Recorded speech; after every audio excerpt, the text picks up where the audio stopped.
That was one of the weirdest Nintendo Directs I've ever seen. I think it was really great. There's a lot I'm really excited about, like that new Fire Emblem being a continuation of the story of Three Houses in some way. Rules. There's a stunning remake of Dragon Quest VII coming, which I'm like a real Dragon Quest sicko, so I'm all about that. And we finally got a release date for Metroid Prime 4.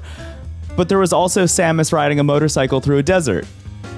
It was weird. And honestly, Samus riding a motorcycle through a desert, I would consider to be an honorable mention on this list of the weirdest things that happened during that direct. First on the list is DLC, or should I say paid DLC. Nintendo really put an emphasis on the word paid every time they brought it up. Our first instance of paid DLC is for Donkey Kong Bonanza, which really is a game that feels like it just came out. I don't really know how to feel about this because on one hand, it seems to be extra content for people who have already finished Donkey Kong Bonanza. Like if you haven't finished it, it's not really worth buying because there's two halves of this thing. There's Donkey Kong Island, which you can run around whenever you want.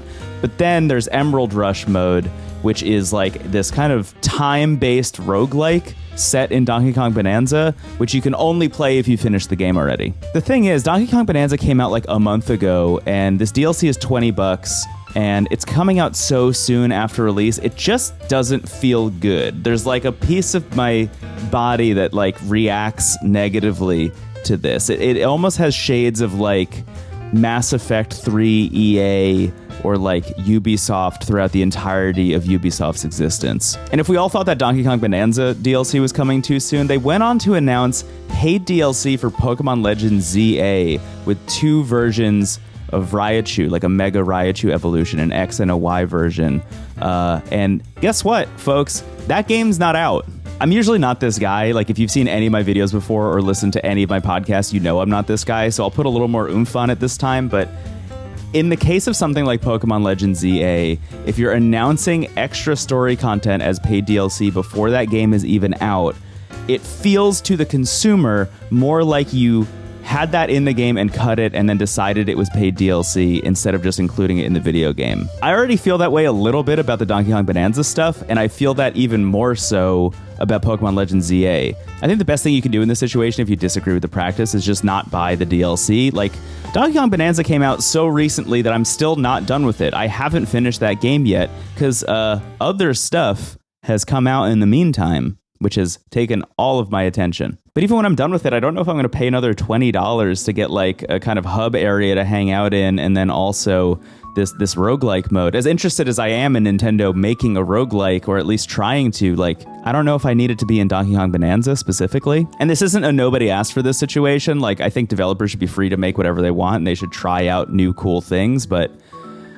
$20, I don't know, man. And then on the Legends EA side, like, I'm legitimately very excited for that game. I loved Legends Arceus. I think it's like actually one of the best Pokemon games ever made. But something about this DLC announcement makes me want to never buy the DLC, like almost out of principle. Like there's a like staunch, like feet in the mud version of myself that's like, yeah, I'm just never going to buy that. Because I'm sure I'm going to have a good time with the base game. They seem very confident in the base game for Pokemon Legends ZA, and I guess confident enough that they assume that people will buy some DLC, huh? Sub-bullet to this one, the actual weirdest thing to me is that we're getting DLC for Bonanza and DLC for Legends ZA. Where's the DLC for Mario Kart World? Isn't it weird that they haven't announced anything for Mario Kart World? Like, I think a lot of people assume that because there were so few Donkey Kong skins and Pauline skins in that game, that when Bonanza came out, they were going to announce a bunch of new skins, you know, that coincided with Bonanza. And then if you look at the map, there's a bunch of gaps where they could fit extra tracks if they wanted to. And it's not like that game wasn't successful. Like, the Switch 2 is one of the fastest selling, or is the fastest selling console of all time. And a lot of those consoles came with Mario Kart World. The attach rate of that game is very high, clearly. They definitely have plans to add more stuff to that game, and it's interesting that they're holding it back for this and not for this other stuff. Okay, so the Direct opened with this Mario Kart 40th anniversary section, which they kind of considered to be a separate thing than the actual Nintendo Direct, because when they finished it, they were like, okay, let's get on to the normal Nintendo Direct, which was fascinating.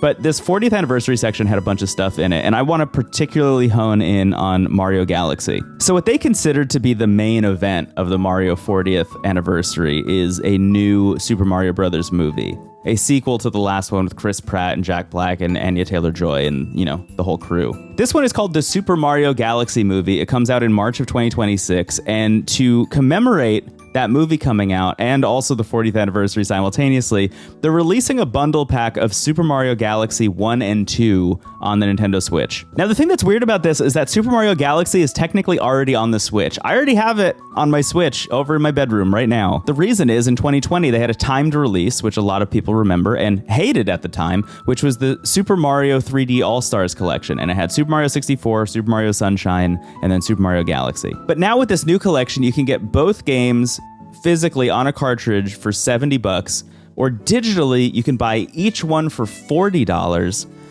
The hitch, because the rabbit hole keeps going deeper and deeper, the hitch is that this version of Mario Galaxy comes with new stuff. Like, they added more pages to Rosalina's storybook, and it's unclear if that new stuff is going to get added to the version of Mario Galaxy that people have in the 3D All-Stars collection. I would guess not. I would guess they want people to double dip and buy it again, realistically. This is like a worst of Nintendo move, in my opinion. It feels like such a classic case of like Nintendo really just knowing that people will throw money at them no matter what they do. The thing is, though, I'm excited to play Mario Galaxy 2 again.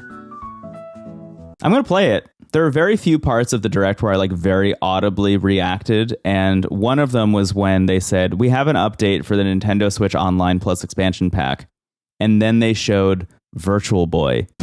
Coming to Nintendo Classics, Virtual Boy. You'll be able to enjoy a collection of Virtual Boy games in stereoscopic 3D while playing on Nintendo Switch 2 and Nintendo Switch. In order to play, you'll need this dedicated accessory. Virtual Boy is very famously like the flop that Nintendo had before the Wii U happened. Most famously, it hurt your eyes to play Virtual Boy for too long. Like, people would get it and sit down and start playing it, and they would be like, I am wildly uncomfortable playing this stuff. But guess what? Nintendo is releasing 13 games from the Virtual Boy on Nintendo Switch Online Plus expansion pack, along with a replica of the Virtual Boy that you can then take your Switch screen and slide it into, so you can actually replicate the original experience of playing the Virtual Boy. Also, there's a cardboard version that you can buy if you don't want to buy the whole big plastic thing. In case you're wondering the price of this incredible experience that you can have, it's going to be $100 to get the full plastic Virtual Boy, and it's going to cost about $30 to get the cardboard one. You can never know Nintendo's next move. And if you had put me in a room for 3 solid weeks and just gave me unlimited guesses, there's not a world in which I'd say that Nintendo is putting the Virtual Boy back in production and re-releasing all those games. The funny thing, too, is like, you know, if for the previous like physical things that you could get for Nintendo Switch Online, it was just like controllers for the stuff that they were emulating, you know, so it was like, you know, you get a Super Nintendo controller, get a GameCube controller, whatever. For Virtual Boy, like, they need to make the Virtual Boy again. Like, they need to make almost the whole thing again.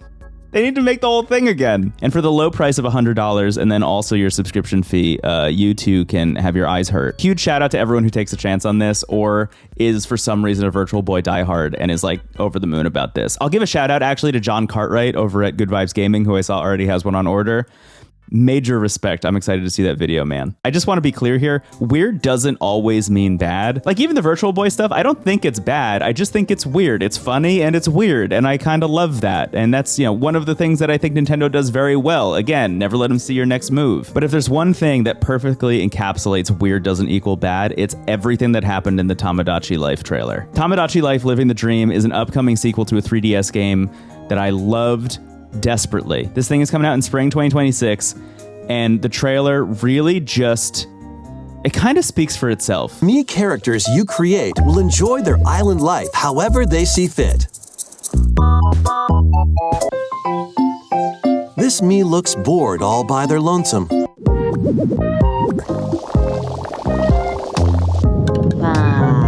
If you weren't lucky enough to be on Vine or Tumblr when Tomodachi Life first came out on the 3DS, you are in for the time of your fucking life when Tomodachi Life Living the Dream comes out. I'm sucking my own dick and I think every single TikTok and YouTube short and Instagram reel that comes out after Living the Dream comes out is just going to be Tomodachi Life centric. There will be at least one person who makes their entire living off of just posting clips from their playthrough of Tomodachi Life Living the Dream. It's going to be amazing. Last but not least was also the last thing that got announced in the Direct, which was Resident Evil 9 or Resident Evil Requiem is coming out on Switch. Day and date, which is fun, on February 27th, 2026. It's going to be out on the Switch 2 specifically. What I liked about this trailer is that they showed mostly the same stuff they showed in the Gamescom trailer. It's just, it was clear it was running on the Switch 2, and it didn't look that bad, honestly. Like, it looked really playable. If you only have a Switch 2, you're going to be very happy playing Resident Evil Requiem on the Switch 2, which is pretty great. The thing that I found weird was that when that trailer was over, they were like, and we have one more surprise for you. Resident Evil 7 and 8 are also coming to the Nintendo Switch 2. I'm a fan of Resident Evil 7 and 8. I'm excited about that. When are they coming out? Must be soon, right? Also, February 27th, 2026. Why would Capcom want to dunk on themselves that way? Like, I'm sure that those games will probably be cheaper than Resident Evil Requiem, right? Well, maybe they won't, actually, now that I say that out loud. It seems a little bit like an own goal, like you're cannibalizing yourself, just releasing all these games on the same day. And I'm sure, I've worked at like a big, huge corporation. I'm sure people talked about this in a boardroom for a long time. And then one guy definitely sent an email that was like, we're doing it. End of discussion. And then everyone had to do it. Am I excited about Resident Evil Requiem? I am, definitely. But I'm kind of more excited to replay Resident Evil Village, if I'm being honest. And maybe when this comes out, I'll just play Resident Evil Village and then like wait for 9 to go on sale eventually. Like, I don't know. It just feels like a weird decision to me. Maybe I'm overthinking this one in particular, but I don't think I am. Maybe I'm underestimating Resident Evil fans and their voracious appetite to play 3 different video games all on the same day. But I'm a Resident Evil fan, and I'm probably just going to play one of them. The thing specifically that raises the alarm bells about this in my head, too, are the recent comments from the president of Capcom, who has been talking about how disappointing the sales of Monster Hunter Wilds have been, despite Monster Hunter Wilds being the best-selling video game of 2025. Monster Hunter Wilds is the fastest-selling Capcom game ever, and it definitely dipped when people weren't super happy with the performance on PC specifically, but it still sold really, really, really well. And it just feels like a case where Capcom is now putting themselves in another situation where they can be disappointed by the sales of a new major entry in a major franchise for them. It's really weird. I think it's really weird. Those are the things on my list, but I'm curious if there was a thing that really stuck out to you, was like, that is the weirdest thing from the Direct that I didn't touch on. Maybe the talking flower, like the physical version of the talking flower that seems to be like maybe Furby adjacent. Is that what's happening there? I don't really know. It just has one big button on it. What does that mean? Thank you so much for watching this. As always, like, comment, subscribe, do all the things that YouTubers tell you to do, but for real, it's super helpful. If you want to back the Patreons, patreon.com/wavelengths. My whole playthrough of Silksong is available there. My ongoing playthrough of Wind Waker is there. But I just wanted to get this video out real quick while I go back to writing my review of Silksong, which, as it turns out, is as hard as playing Silksong. Bye, everyone.